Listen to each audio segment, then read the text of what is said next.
Thinking ahead to the really ambitious trade deal that we want to secure, how important do you think it is to keep in play for possible compromise or movement areas like ECJ jurisdiction, future cash payments, defence cooperation, and maybe future EU migration? Right. Or rule them out altogether? One by one. ECJ, I mean, we had a long argument on ECJ on the phase one. And people say, oh, the European Union didn't concede anything.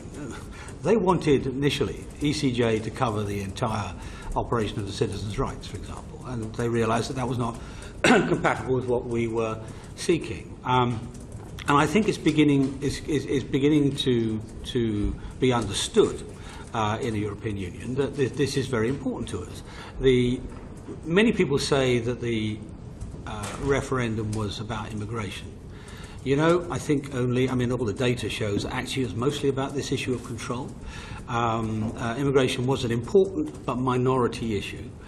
And control is control of our laws, but also control of interpretation of our laws and so on, which is why we had a long struggle over that. So I don't see any argument there. Now look, the thing to understand, however, is that whenever we sell into another market, a foreign market, we sell into the United States, we sell under their laws and their judicial system, so their Supreme Court.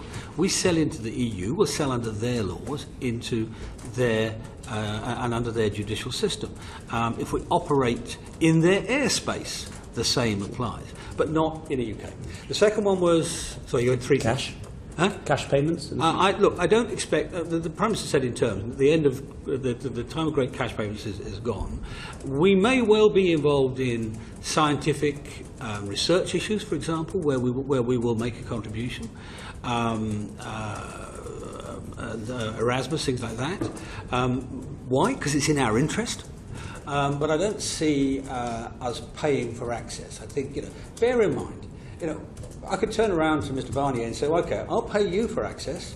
I'll pay you £1 for every £1,000 of business we sell to you, as long as you pay me £1 for every £1,000 of business you sell to me. I think I'll make money on the deal, So that's the second thing. The third one was? Defence cooperation? Defence cooperation. Oh, yeah. Now, that's the different. All of these things are about mutual interest, yeah? And defence cooperation is a spectacular mutual interest. We've had the French government visiting this week. I mean, when I went to see the French Foreign Minister, I talked about Brexit 3 or 4 times. But what he was really interested in was cooperation in the Sahel, cooperation in Libya, cooperation in Syria and Iraq. Now he's an ex-defence secretary, so there's a little bit of history there. But the French are very, very keen on this. They see ourselves as the two great military powers of Europe, and absolutely, defence, security, foreign policy, we will be seeking cooperation. So can I just come back to the cash point? So, given what you've just said, you don't feel in any way constrained by the discussion that's been going on this week already about using the savings from future payments to the EU to deliver a Brexit dividend in terms of step change in public spending? I used to be the director of a public company. I would probably be in breach of the Companies Act to talk about dividend before I was sure I had the cash for it. I don't talk about dividends until they're delivered. Right. So perhaps I could ask you, what do you think would be a better use for that money? Using it to invest in I'm the Brexit secretary. I'm not single market access, which might boost GDP, I see. Right, or using it for public spending. I don't think that will be necessary. I mean, if you divide, we're not looking for a sectoral deal in an enormous sense, but if you divide it into goods and manufactures, agriculture and financial services. In goods and manufacturers, there's a very plain 100 billion a year advantage to the European Union in doing a deal with us. I mean, it would be. I spent Thursday or Friday before last in Munich when we did the charm offensive. My charm bit of that was visiting Munich, visiting seven major German companies. I mean, a huge chunk of the German economy. To talk to them about their interest the other way and what they want to do. And of course, by the way, they all had investments in Britain too. So I think that's not an issue. Agriculture, much more complicated. But again, there's a massive interest on both sides to maintain big existing markets. So I don't think that will be an issue.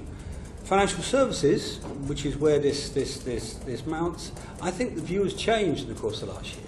A year or so ago, if you read the Financial Times and the other financial newspapers, you'd come to the conclusion the city would shut shop the day after we left the European Union. Of course, it was always nonsense, and I think a lot of people are now coming to that view.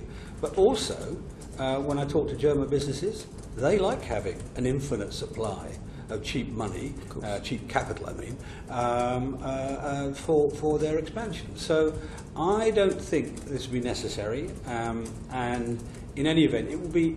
The other thing about this is, look, we're a very proud, great country. We've got a fantastic future ahead of us, as well as a fantastic past.